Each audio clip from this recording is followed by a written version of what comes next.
പഠിച്ചാൽ full mark കിട്ടുമോ? കിട്ടുമായിരിക്കും, ശ്രമിക്കാം അല്ലെ?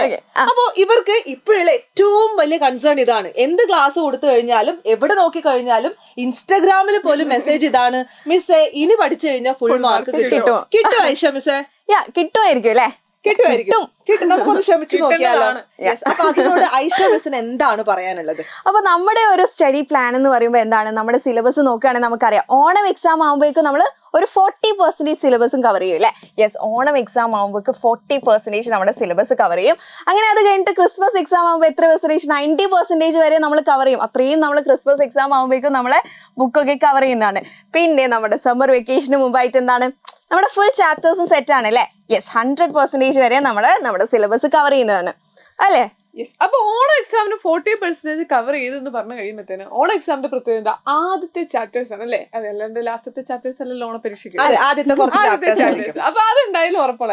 അപ്പൊ ആദ്യത്തെ ചാപ്റ്റേഴ്സ് പ്രത്യേകത എന്ന് വെച്ചാൽ നമുക്കൊരു ബേസിക്സ് കിട്ടുന്നത് ഈ പറയുന്ന ഓണം എക്സാം.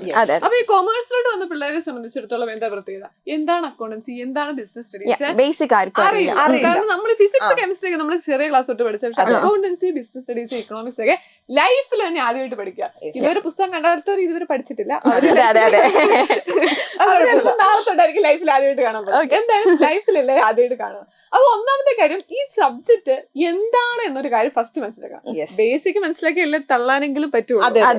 മലയാളമൊക്കെ എഴുതുന്ന പോലെ എഴുതി തള്ളാൻ പറ്റും. അപ്പൊ ആദ്യത്തെ കാര്യം ബേസിക്സ് മനസ്സിലാക്കണം. അതുകൊണ്ട് തന്നെ ഓണം എക്സാം വളരെ ഇമ്പോർട്ടന്റ് ആണ്. ഓക്കെ, ക്രിസ്മസ് എക്സാമിനേക്കാൾ ഇമ്പോർട്ടന്റ് എന്ന് പറയാം. കാരണം ബേസിക്സ് നിങ്ങൾക്ക് അവിടെ കിട്ടാൻ പോകുന്നത്, സബ്ജക്ട് എന്താണെന്ന് ഒരു ഐഡിയ കിട്ടാൻ പോകുന്നത് എപ്പോഴാണ്? ഈ ഓണം എക്സാമിനാണ്.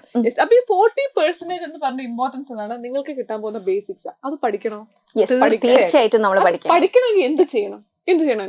വളരെ സിമ്പിൾ ആണ്. ഇനി നമുക്കുള്ളത് ഓണം എക്സാമിലേക്ക്. ഓണം എക്സാം ഒഫീഷ്യലി അങ്ങനെ +1 കൊമേഴ്സിനായാലും ഹ്യൂമാനിറ്റീസിനായാലും ഈവൻ സയൻസിനായാലും ഇല്ല എന്ന് പറഞ്ഞിട്ടുണ്ട്. അപ്പൊ ഇവര് വിചാരിക്കും ഓക്കെ ഇനി പഠിക്കണ്ടല്ലോ, രക്ഷപ്പെട്ടു. പക്ഷെ അങ്ങനെയല്ല. ഓൾറെഡി അത് എത്രത്തോളം ഇമ്പോർട്ടന്റ് ആണെന്ന് ഐഷ മിസ്സും പറഞ്ഞു, ഡോണ മിസ്സും പറഞ്ഞു. ഇനിയുള്ള ദിവസം അത് മാക്സിമം എത്ര ദിവസം കാണും? എനിക്ക് തോന്നുന്നു ഒരു 15 to 20 days കാണും. അതിൽ ഈ പറഞ്ഞ പോലെ കട്ടും പേസ്റ്റിംഗ് ഒക്കെ കഴിഞ്ഞു കഴിഞ്ഞാൽ 15 ദിവസം. അതെ, അത്രേ ഉള്ളൂ. അപ്പൊ ആ ഒരു 15 ദിവസമെങ്കിലും അവർ അടിപൊളിയായിട്ട് പ്രിപ്പയർ ചെയ്യുന്നുണ്ടെങ്കിൽ ഡെഫിനറ്റ് ആയിട്ടും ഈ 40% അവർക്ക് കവർ ചെയ്യാൻ പറ്റും എന്ന് തന്നെയാണ് എന്റെയും വിശ്വാസം. അതെ, അപ്പൊ കാര്യം വളരെ സിമ്പിൾ ആണ് അല്ലേ? ഇതാ ഇന്ന് വെനസ്ഡേ August 14th രാത്രി 7 മണിക്ക് നമ്മുടെ സ്റ്റഡി പ്ലാൻ വരികയാണ്. അപ്പൊ എജുപോർട്ടിന്റെ കൊമേഴ്സ് ആൻഡ് ഹ്യൂമാനിറ്റീസിന്റെ ഫുൾ ടീം ഉണ്ടാവില്ലേ? ഫുൾ ടീം തന്നെ ഉണ്ടായിരിക്കും. അപ്പൊ നിങ്ങളും തീർച്ചയായിട്ടും ഉണ്ടാവണം, ഒറ്റയ്ക്കല്ല. എല്ലാവരും നമ്മുടെ എജുപോർട്ട് ഫുൾ ഫാമിലി ആയിട്ട്. ഓക്കെ, അപ്പൊ ഓൾ ദി ബെസ്റ്റ്. വൈകിട്ട് 7 മണിക്ക് കാണാം. Okay, by.